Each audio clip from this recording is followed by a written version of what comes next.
নতুন একটা ভিডিওতে আপনাদের ওয়েলকাম জানাই। এই ভিডিওতে আমি যেটা জানানোর চেষ্টা করব সেটা হচ্ছে পশ্চিমবঙ্গ সরকারের যুবশক্তি প্রকল্প যেটা রয়েছে, এই যুবশক্তি প্রকল্পের টাকা অনেকের ক্ষেত্রে ঢুকে গেছে, আবার অনেকের ক্ষেত্রে ঢুকেনি। তা কার ক্ষেত্রে কখন ঢুকবে বা কীভাবে কী করলে পারে আপনার 1500 টাকা পাবেন, সেটা নিয়ে আজকের আমাদের এই ভিডিওটা।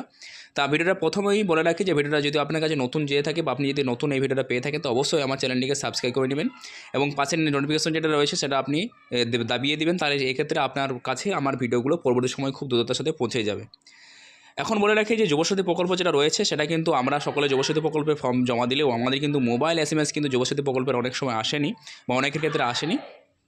যাদের ক্ষেত্রে যুবশক্তি প্রকল্পের SMS এসেছিলো তাদের ক্ষেত্রে টাকা কিন্তু ঢুকে গেছে এবং কিছু কিছু জনের রয়েছে যারা টাকা এখনও ঢুকেনি। যাদের ঢুকেনি তাদের অবশ্যই ব্লকে যেয়ে যোগাযোগ করতে হবে। আবার বলে রাখি, চ্যানেলটা নতুন হয়ে থাকলে অবশ্যই চ্যানেলটিকে একটু সাবস্ক্রাইব করে নিন, পাশে নোটিফিকেশন অন করে দিন।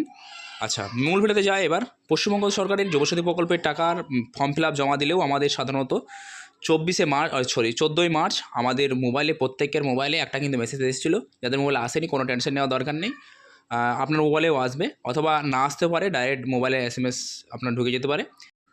একই সাইডে যদি একাধিক ফর্ম ফিল আপের কাজকর্ম চলছে সেক্ষেত্রে কিন্তু অনেক সময় অনেক রকমভাবে ভুল SMS কিন্তু চলে আসছে। আর এই ভুলের কারণে আপনাদের যুবসাথী প্রকল্পের যে টাকা সেটা কিন্তু আপনাদের মোবাইলে কিন্তু বিভিন্ন ধরনের SMS চলে আসছে এবং সেখান থেকে অনেক সময় দেখা যাচ্ছে যে টাকাও ঢুকছে না ঠিকমতো। তো সেক্ষেত্রে আপনার সুরাহা কীভাবে আপনি যুবসাথী প্রকল্পের টাকাটা পাবেন।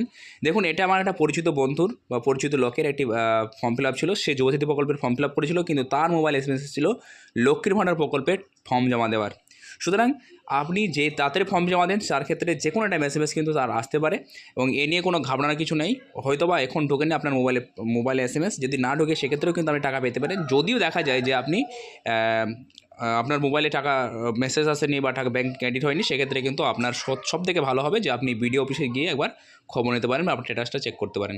ধন্যবাদ। আজকের ভিডিও পর্যন্ত। পরবর্তী ভিডিও দেখার জন্য অবশ্যই চ্যানেলটিকে সাবস্ক্রাইব করেন। ধন্যবাদ।